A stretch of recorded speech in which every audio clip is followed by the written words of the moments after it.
Hello and welcome to this primary election debate for Democratic candidates for Arizona's Congressional District 5, representing much of the East Valley, including Gilbert, Queen Creek, and parts of Chandler and Mesa. The debate is sponsored by Clean Elections, the state's nonpartisan voter education agency. My name is Kathleen Babe. And I'm Danielle Lerner, and we will be co-moderating today's debate. And we are sharing this debate as part of an effort to support democracy in Arizona through a partnership with the Citizens Clean Elections Commission, the Arizona Media Association, and Reister. It is a partnership designed to make these debates accessible to all voters in Arizona. And that means this debate and dozens more between now and November will air on a long list of local TV stations, radio stations, and digital platforms, including support from local newspapers. It is a shared effort between hundreds of local media brands across Arizona. The format of this debate may be familiar to many of you out there, and we've tried to keep the rules simple. Each candidate will have up to 1 minute to make an opening statement, and the same for a closing statement. Candidates have drawn straws to determine the order of each of those portions of this debate. Throughout the debate, we will pose questions to each candidate, allow them to answer, and then make sure the other candidate has a chance to respond. Now, whenever a question is directed to a specific candidate, only that candidate's microphone will be open. At all other times, every microphone will be open. And of course, we want to thank the voters all across Arizona who submitted questions for this debate. We have reviewed all of them to ensure every voice is heard. However, no candidates have been given advanced access to any of those questions. Now, additionally, candidates for this race will participate in a speed round at the end of tonight's conversation. And these questions have been given to candidates ahead of time, and they will have just 15 seconds to answer each one. And Danielle, with that, let's introduce the Democratic primary candidates for this debate. Brian Hualde, Chris James, and Elizabeth Lee. We thank you all for being here tonight. We appreciate it.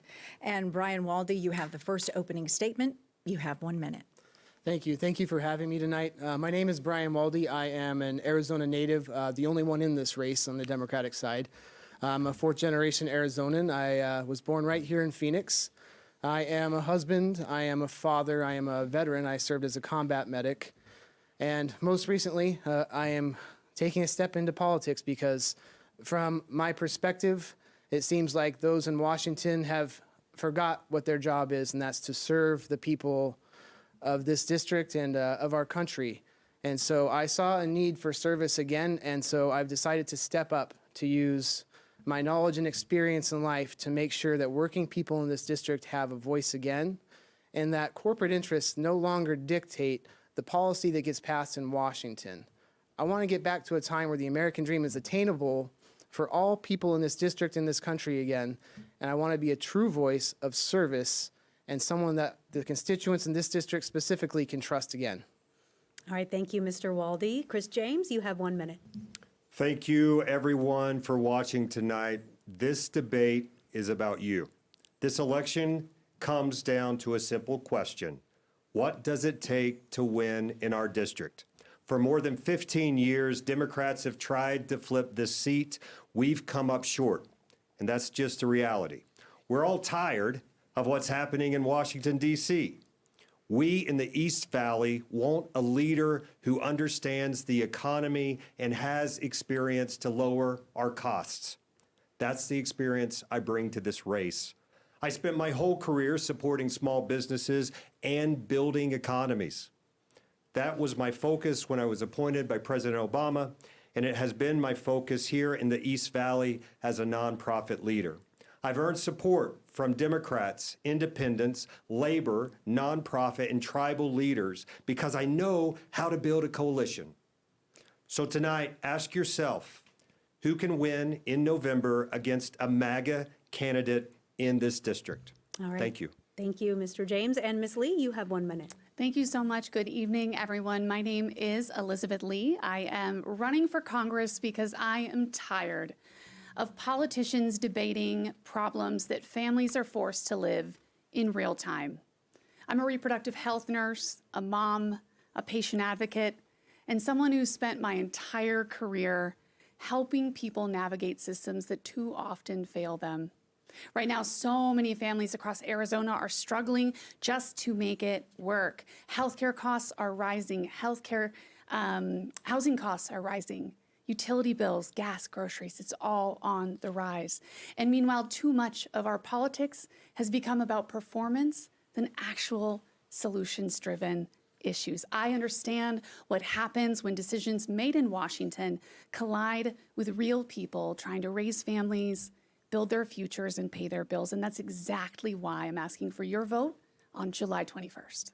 All right, thank you so much for those opening statements. Let's get right into our first question here. Mr. James, you touched on this a bit in your opening statement, but Congressional District 5 has long been a Republican-leaning district. Andy Biggs, who currently holds the seat, has done so for nearly a decade. And so my question is, what are you seeing or hearing that makes you think this district is ready to seriously consider a Democrat? Mr. Hualde, we'll go ahead and start with you. Sure. So I've been knocking a lot of doors, and that's just part of what we're doing right now, trying to get out and meet as many people as possible. And it's become very clear that the people in this district don't like what's happening. During the primary, I focused specifically on Democratic doors, but you do hit some Republican doors, unfortunately. Not that that's a bad thing at this point, but most of the people I talk to aren't happy with what's happening in this country. The bread and butter issues that matter to most Americans are bipartisan issues. Affordability and inflation in the economy, those affect everyone, both Republicans, Democrats, and independents alike. There's no way around that. And so when I hear the responses from people in the community saying that they've had enough and they don't recognize their own party, it gives me more confidence to make sure that when we're out having these conversations, we're encouraging others to continue to have those difficult conversations with their neighbors as well. It is a very conservative district, District 5, and like you mentioned, it's been a Republican stronghold for a long time. I think this is our opportunity to change that.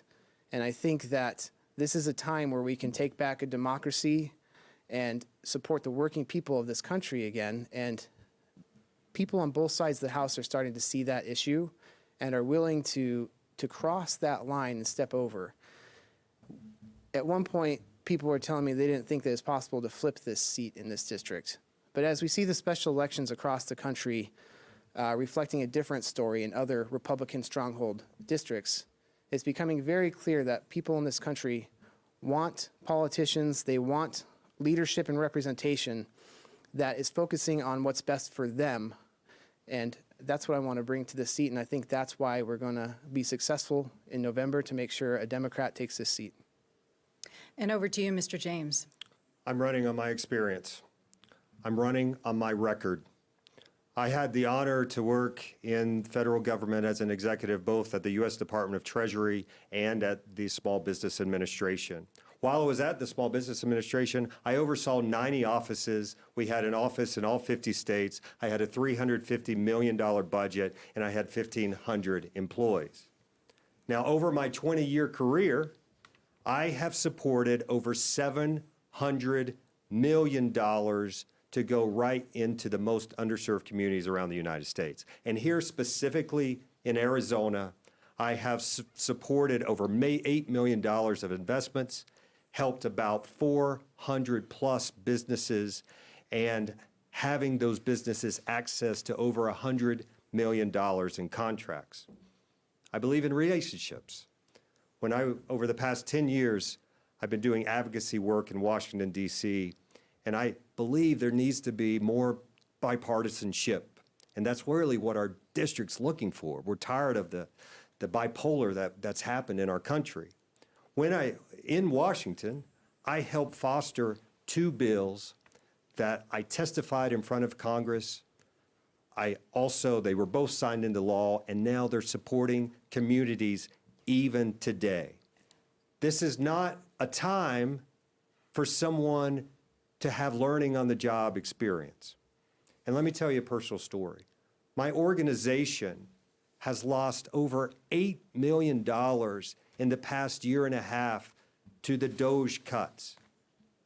Those dollars affected small businesses here in Arizona. Those dollars affected tribal communities around the country. And we see an administration that has really messed up. And we need a leader, and our district desperately wants a leader who can actually lead, not just follow. Thank you. All right, and now Ms. Lee. Look, my opponents can tell you what they believe. And I can tell you what happens when those beliefs collide with the real world. I've spent my career solving the consequences of failed public policy. And that's the exact kind of perspective that we need more of in Congress. In 2026, so many people across this district are scared. They're angry. And what they're realizing is that what we're doing right now is not working. And when we start with our shared values and work together from there, rather than starting with the things that we disagree on, that is how you're going to win. That's how I am going to win what is considered a heavily Republican district. I think it's also important to consider the fact that we are seeing elections take place all across the country, and women are beating men over and over and over in seats that have only ever traditionally been held by men. This seat, the CD5 House seat, has only ever been held by a white man. As a woman, as a nurse, I look to bring that common ground, building together, not breaking down, and starting with the things that unify us, so that we can bring change to this district. I think it's also very important to note that some of my opponents like to make comments about there being on-the-job training. And the last I checked, none of the three of us have served in Congress. And so all of us would be new to that role. And so with respect, the systems level problem solving that I've done over the course of my 15-plus year career in healthcare and in business is exactly the type of person that the folks of CD5 are looking for on both sides of the aisle.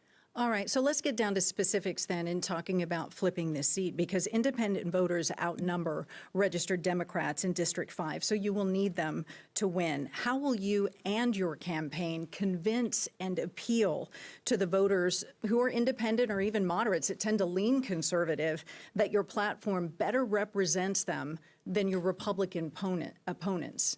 Mr. James. Look, we can't have a one-issue candidate win in a deep red district, someone that might be suited for a blue district.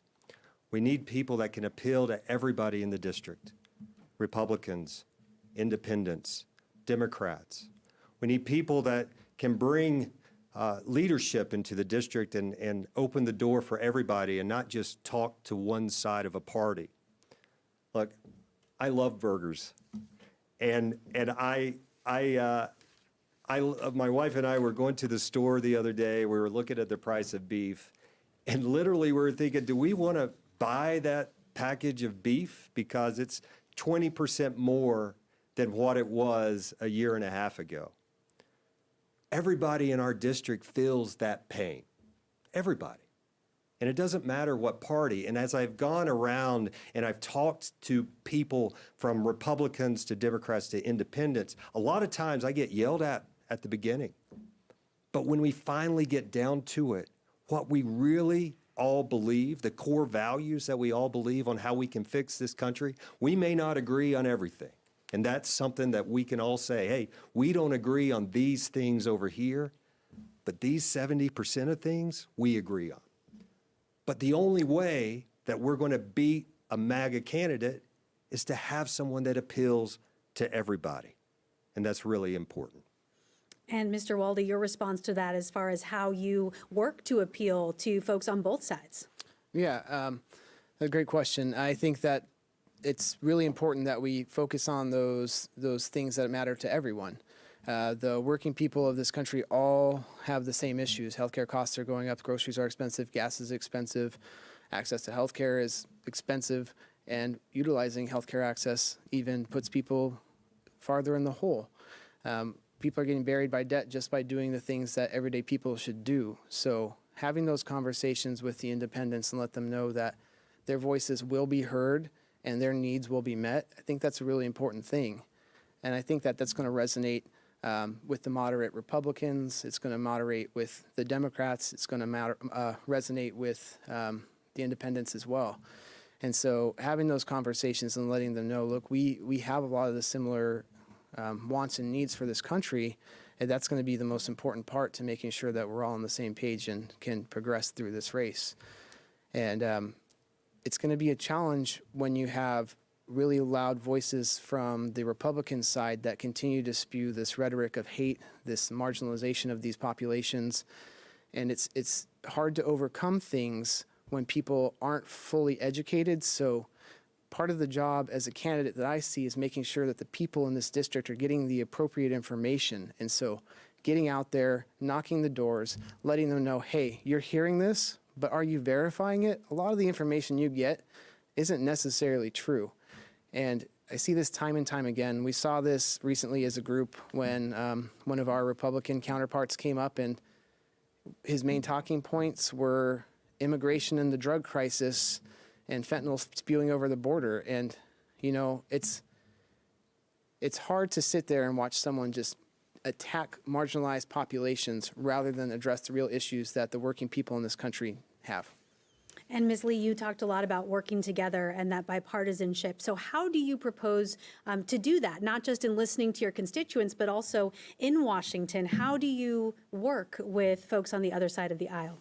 Yeah, again, I think that when you boil it down, the things that matter to all of us are pretty darn similar right now. The math in this district to win in a red district like this is we have to secure 90% turnout of the Dems. We have to secure 60% of the independents, and we have to peel off 10% of the Republicans. And that is very doable in a year like 2026, where folks are more civically engaged than I think we've ever seen, at least in our adult lifetimes. People are very hungry for something that is different. And when I knock doors, I am invited in a lot. And often you'll have a household that maybe one spouse is a Republican and the other is a Democrat.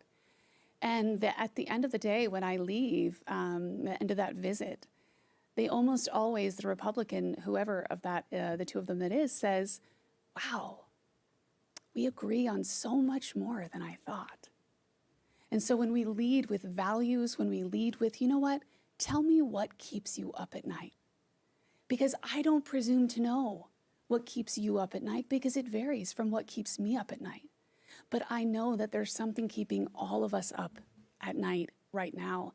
And there are tangible things that we can do as a community right now, well before this election, to come together and show our community that Republican or Democrat, we are all really suffering and struggling with this affordability crisis in healthcare, in the economy, in education.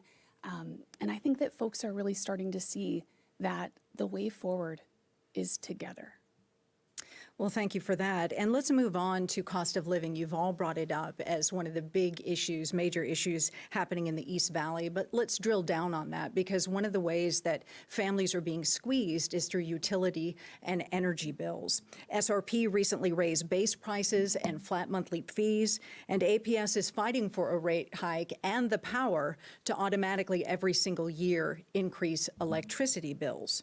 So what federal action, if you're elected to CD5, would you take to protect consumers in this capacity? Mr. Hualde.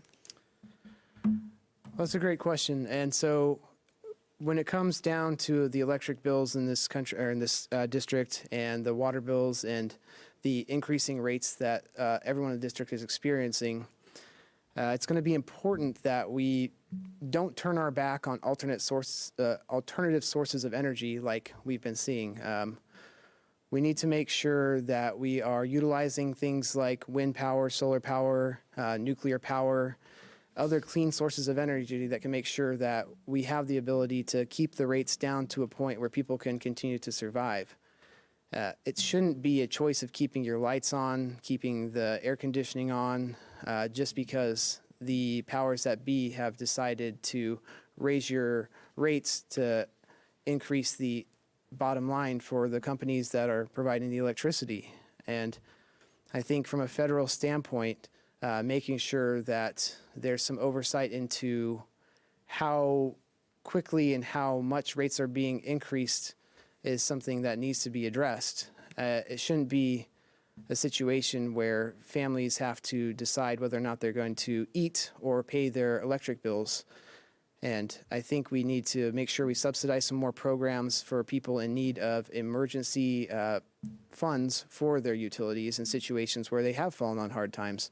There are a lot of times where families slip into a situation where they have unexpected expenses. And unfortunately, in this district right now, families don't have big nest eggs and they're not readily prepared to take on additional expenses in their lives. And so having programs in place to make sure that we protect families in those types of situations is going to be important. Having those funds available for those families is something that I think that we need to prioritize.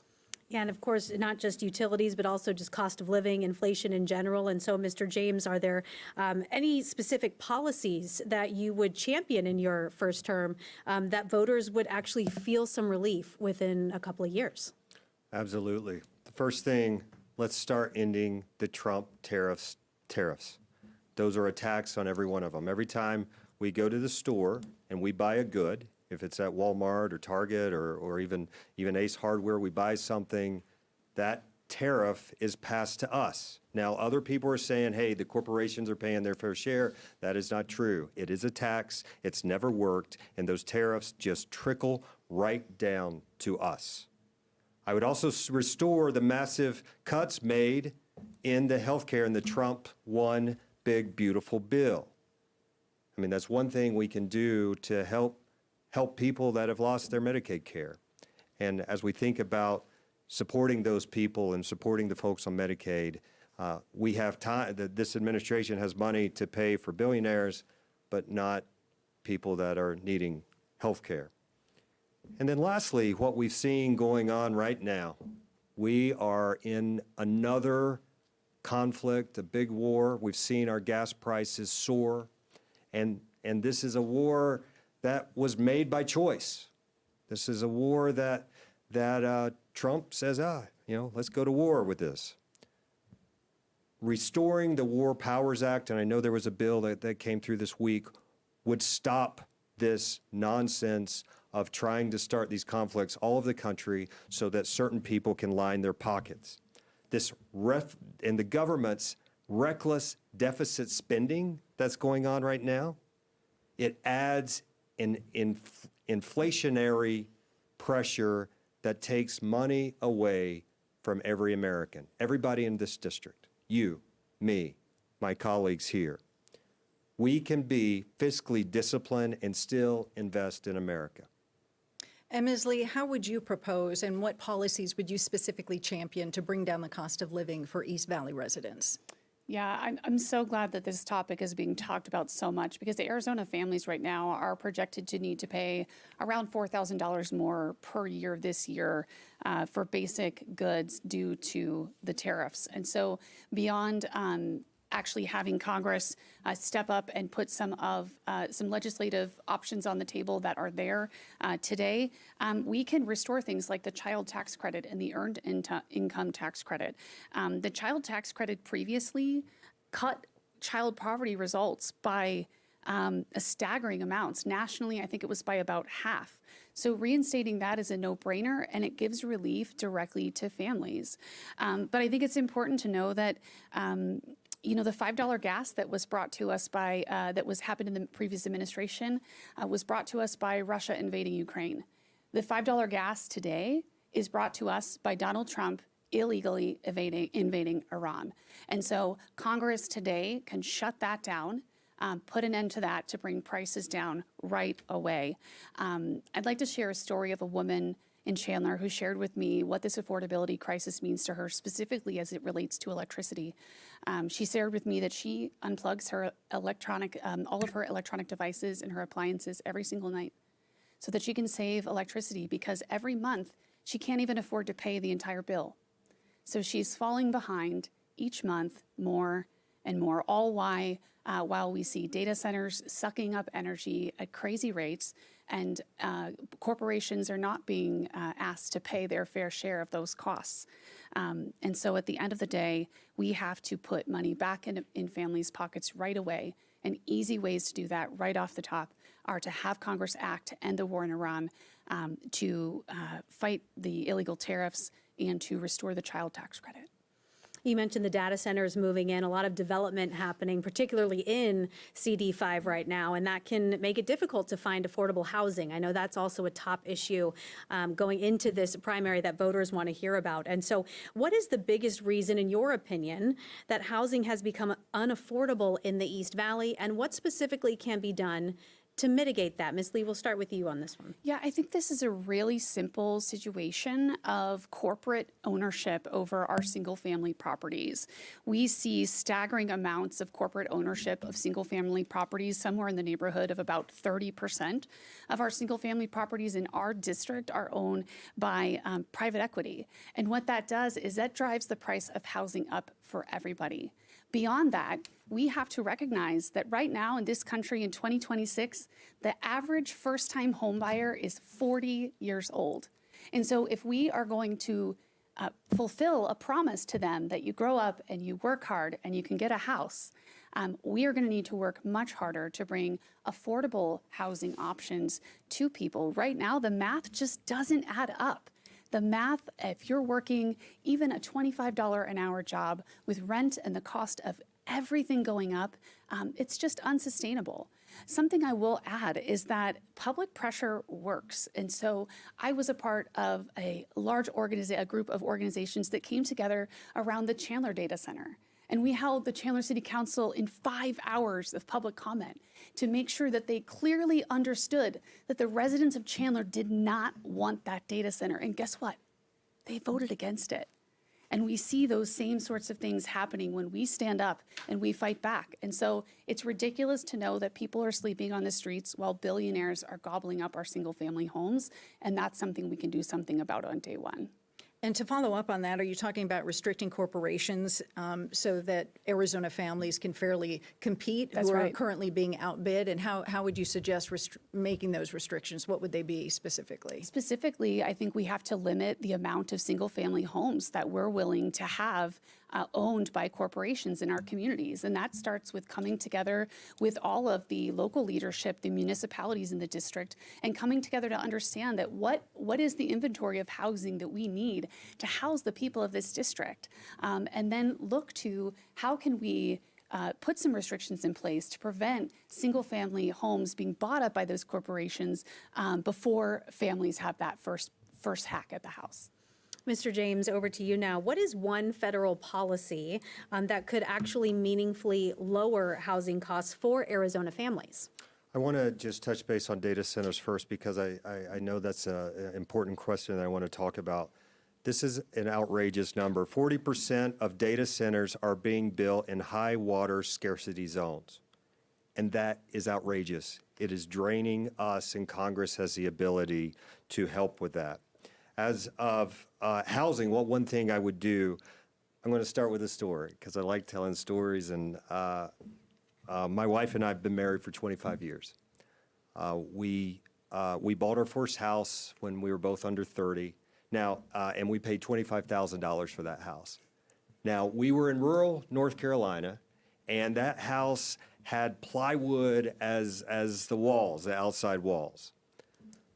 But when I think about my children, thinking of their first homes, that's a pipe dream to be able to buy their house. So the first thing I would do if I was in Congress, I would expand the first-time home buyer tax credit. Arizona's families, and this is another thing that can be done, Arizona's families should not be losing their shot at home ownerships to these hedge funds. Congress has the tools to change that, and I will use them. And I'd also reform Fannie Mae and Freddie Mac, lending rules for mortgages to make them more accessible to everyday families. Because shelter is not a want, it is a need. And it is time that we treat it that way. And also, my organization, we've developed what's called a community development financial institution. We had the opportunity to get some funding from the EPA. It was called Solar for All, and it was going to help put solar panels on housing, affordable housing. This administration cut that program. They even took the money away, and it affected housing here in Arizona. All right, All right, thank you for that. And Mr. Hualde, your priorities, your plans to make homeownership more accessible for folks in CD5. Yeah, absolutely. I think everyone's kind of on par with the same thoughts as to why houses are so expensive in CD5 and across the country and across Arizona. Corporations have been available to, or had been able to purchase large groups of properties and kind of fix the rents as they would like to see them. It almost becomes subscription housing, if you will. They set the rents to a price where families just can't get ahead. You're at a point where they know that you can afford the rent, maybe, but you might not be able to afford the money to save for a down payment and actually pursue that American dream of owning a home. And so there are some things we can do to make this better for the working families here, to be able to actually purchase homes and be part of their societies and be able to pursue those things that they want. And I think incentivizing our builders is where we could start, making sure that affordable housing, single-family housing, and large groups of property that are more affordable for first-time home buyers is important. I think that providing tax credits to the builders that are willing to take the time to build for those families is something that we should be able to provide. I think that when we have these corporations owning large groups of properties, we often see a lot of houses going unlived in. And I think that that should be addressed as well. I think that these corporations that buy up properties and are just waiting for people to pay top dollar should be penalized for not having these houses lived in. And so we have a housing crisis. We have people on the streets, yet we have houses that aren't lived in because they're owned by corporations and they refuse to adjust the prices to make it functional for working people to live in a home. And so those would be my solutions to some of the housing issues we have: incentivizing builders, increasing the first-time homebuyer tax credit, making sure that we have more single-family houses available for the people of this district. All right, thank you. And Mr. James, as well as my colleague, brought up data centers. And so we want to touch on that in the context of long-term water security, which is a very big deal here in Arizona. As you know, a battle going on between states right now over the Colorado River. Now, while they bring in great tech investment, and a lot of people are on board with that, a single data center consumes millions of gallons of water for cooling, not to mention heat waste that can also raise the temperature outdoors. You add to that the apartment buildings and the developing going on, and there's an increasing water demand that we may not be able to pay the bill for. So what specifically, starting with you, Mr. James, since you brought it up, what incentives or guardrails would you put in place to protect these local resources for CD5? Over my career, I've had a lot of opportunity to meet with the Natural Resources Committee in Washington, the House Natural Resources Committee. I've testified in front of the House Natural Resource Committee. And Congress, and that, by the way, the reason I say that, that's the first committee that I want to be on when I get to Congress, the Natural Resources Committee. Congress controls the budget of the Bureau of Reclamation. I'll fight for full funding of the Colorado Drought Contingency Planning and Infrastructure. And I actually presented the World Trade Organization a few years ago on how governance can balance corporate expansion with community protection. What's happening with the data centers here in Arizona's groundwater is horrible. It's a textbook case of boosting corporate profits while families bear the costs, and it's just not working. What we need to do is make sure that those data centers pay their fair share, the ones that are already in existing, and making sure that our communities have community planning grants so that when they're planning their communities, they can make their own opinions on how they work with data centers. And I will fight to expand those planning grants for our Arizona cities and towns so that they will have the resources to lead and grow their community and not have federal government impose on those. I'll also invest to support investments in water recycling and reuse technology, proven cost effectively and already working in some parts of Arizona. And I'll also oppose any overreach that strips Arizona of its negotiating power in the Interstate Water Compact. States and tribes must remain at the table. All right, thank you. And Ms. Lee, you also brought up data centers in one of your responses. And so what are your plans as far as balancing development with our water shortage? I think the public needs a lot more transparency around the real implications of data centers. I think that developers have big promises. They promise us a lot of jobs, but what they don't say is that those jobs are temporary. But what we don't know specifically is how impactful are the negative health effects of data centers. We're talking everything from sound pollution to debris that actually clogs up wells and home appliances. We're seeing in some places across the country where data centers have been allowed to just sort of move in, that people are losing their houses over the negative and untold impacts of data centers. So what I would propose right out of the gate is to study and be very forthcoming and forthright and transparent about what the negative implications of this are. Because it doesn't matter how great AI data centers are. If they take our water, we have no future. There is no Arizona without conserving our water. And I think, too, of the last 10 to 15 years, I mean, I've lived in Arizona for 16 years now, something like that. And I can remember teaching my kids about water conservation, teaching my children about how precious a resource water is. And we are not holding data centers and the billionaire developers behind them to that same standard. And so I would really call for some real public transparency and accountability around the actual real life impacts of these data centers on our communities before we just start giving developers carte blanche to move right in.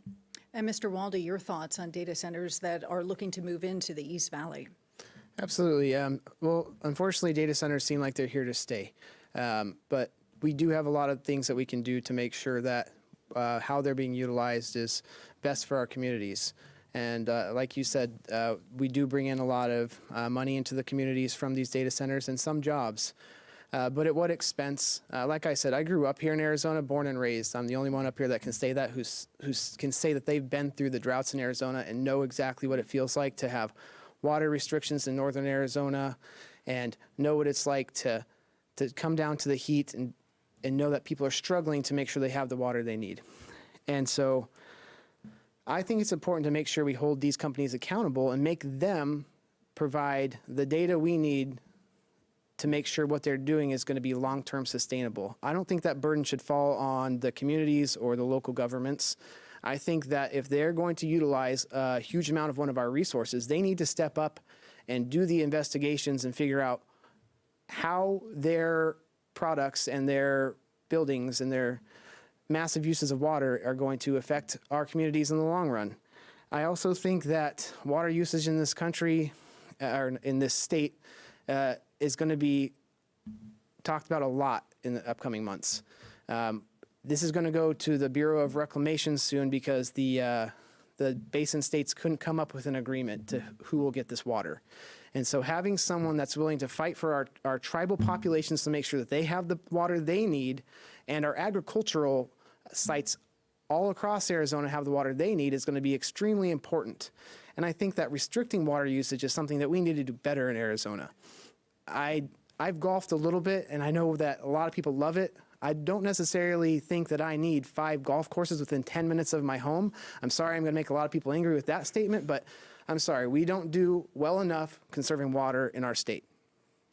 All right, thank you, Mr. Hualde. And considering your health care background as a nurse practitioner, and Ms. Lee, you're also a nurse, we want to dive into health care. And one of the defining issues under that umbrella is reproductive rights. And they have been dramatically changing, as you know. While Arizona voters overwhelmingly passed Prop 139 to protect abortion access in the state constitution, the reality is that federal bans and federal cuts of funding could override those protections. So what is your specific legislative strategy you will use to either block restrictions on, say, abortion pills, or to restrict or protect funding for low-income Arizonans who actually rely on these clinics for health care? Ms. Lee, we'll start with you. I think it's so important to recognize that healthcare is between a patient and their doctor. Healthcare does not involve the ideological whims of politicians, and especially when it comes to reproductive freedom, and with what you said, that with Proposition 139 passing by a greater margin than even the president won in 2024, the voters spoke very clearly. But something that we're seeing, not just in the Arizona state legislature, but in legislatures all across the country, is despite the people speaking loudly and clearly about their will, our Republican state legislatures are going right to work to undo those protections. And so something that we have to call more attention to is not even redefining, but keeping abortion and reproductive rights and reproductive care in the room where they belong. I am a board-certified reproductive health and infertility nurse. I've spent many times in rooms with women on the worst days of their lives and the best days of their lives, and never did those rooms involve a third party. We must be very clear with our state legislatures, with the people that we choose to represent us in executive state government. We look at Attorney General Chris Mays and how she has been inconsequential in the fight for reproductive freedom to keep those decisions between doctors and their patients. And at the end of the day, sadly, I have many stories of women who did not survive these draconian laws that are trying to block access to things like mifepristone, which is one of the safest medications on planet Earth. It is most certainly safer than Viagra. So we have got to get back to a place where our doctors are practicing medicine, not our insurance companies and not our legislators. Mr. James, you have cited navigating the red tape and high insurance costs associated with the healthcare system while caring for your father. And so how does that shape your priorities heading to Congress as far as ways that you can advocate to help support some of these families who are experiencing similar things that you've been through? Absolutely. You know, and you're not going to find a lot of difference between the three of us on this issue. We can all agree that it's a broken system. And I think I do want to talk a little bit about reproductive rights because I respect that this is a deeply personal issue for many people of faith in our district. And I'm not going to dismiss that. What I will not accept is that government making medical decisions that belong between a patient and their doctor is not acceptable. I will protect access to the abortion pill by mail. Medication abortion is safe, as we've heard Nurse Lee say. The bottom line is it's a personal decision with your doctor, and it belongs to patients. And I also agree when I support IVF. And let's be honest, what's happening in that industry as well. For-profit fertility clinics are charging desperate families extraordinary sums of money because they can't. Oftentimes, when people want a child, they're in pain. They want a child, and Nurse Lee can tell me how much. I think oftentimes it's up to $20,000, $30,000, $50,000 a cycle. And these clinics are they're out of reach for working families and profiting from desperation. So Congress should act to bring those costs and transparency down, because I think a lot of folks have made a good amount of money on sometimes a desperate time when they want a child. And speaking of transparency, I do have a question for Nurse Lee. Why haven't you filed your financial disclosures? Because they were due in October to the House Ethics Committee. I know Brian and I filed. We just recently had filed another one. Are you hiding something? I'm just curious there. You have 1 minute to respond to that. It's a strange diversion from a topic that is the one you asked about, and that is family building and protecting folks' right to family building. Very briefly, I will say that we were just notified by the FEC just last week that there was a reporting error in our software that did not accurately itemize all of our expenses in the right categories. It all spit it out as a generic expense. We are rectifying that right now with the FEC and have no concerns there. But back to reproductive rights and what matters there, I'd like to point out the fact that I helped build and grow one of Gilbert, Arizona's actually the country's most successful IVF clinics. And I think I really want to push back against the idea that the clinics are the bad guy in this, because while the government has failed to act, while the government has failed to mandate infertility coverage from an insurance perspective, the clinics themselves have been the ones fighting tooth and nail to find ways to bring the cost of cycles down for patients directly. All right, Ms. Lee, thank you for that. Mr. Hualde, how does your hands-on clinical experience as a nurse shape your healthcare proposals and policies that could help bring some of those costs down? Yeah, as a nurse practitioner, it's something I see every day, right? I also have 2 disabled children, and so I navigate the healthcare system from a lot of different angles. I've worked in the healthcare system from a lot of different perspectives. First as a combat medic, doing pediatric intensive care, working as a pediatric burn nurse, now working as a pediatric surgery nurse practitioner. I take care of the most vulnerable populations, and making sure that people have access to healthcare is absolutely a right in this country, and I don't know why we can't get that right. But there are some things we can do. We saw the subsidies for healthcare premiums go away. This has raised prices a lot. It makes it so people that don't want to go seek access to care anymore because they don't want the high bills that they're going to get stuck with. They're essentially paying twice. They have increased premiums, so now the money they would typically be spending on their deductibles is now what they see as just another payment, and then it's a real challenge for these families to overcome that. And I think that what we should start with is trying to make sure that everyone in this country has some access to at least one preventive visit every year that's subsidized by the government. And I think that that will go a long way in making sure that people have some basic level of access to care while we strive to get to a point where everyone just has access to care that they don't have to pay for. Because most countries are able to figure that out, but right now our for-profit healthcare system and insurance structure doesn't allow for that in this country. I think that taking care of the prescription drug costs is extremely important. I think that having patents on these drugs that last forever, that can be modified and can be evergreened, and these companies that make these medications that often have funding from the federal government get to exponentially increase their profits based on patent holding and their ability to continue to charge exorbitant prices for drugs when it's unnecessary. We should be able to fast track these medications to be generic medications available to everyone. All right, thank you for that response. It is now time to shift into the speed round. Again, now these candidates have been given these questions ahead of time and only have 15 seconds to answer each one. As soon as our first candidate answers, we'll simply move down the line to the next candidate to keep it moving. So we want to begin with you, Mr. Hualde. What is your most important issue on day one? Finding the seat. No, I'm just kidding.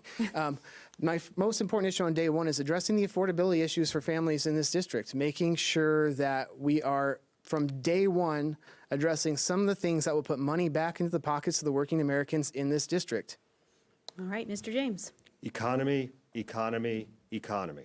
That's the most important thing. All right, Ms. Lee. Day one, we have to stop the egregious overreach of executive power. It is what is behind all of the other crises that take place. And so we must put that to a stop day one and then get to work to bring health care and all the other costs down. What is a win for this district that you believe only you can secure, Mr. Hualde? Well, I think that my background allows me to converse with a lot of different people.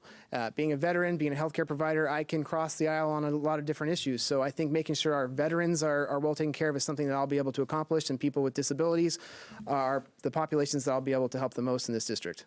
All right, Mr. James, to you. We have lost tens of millions of dollars of cuts from this administration right here in our district, including we've lost cuts to, I've just recently read, 2 hospitals that could even close in our district due to cuts. What I will bring back is resources back home.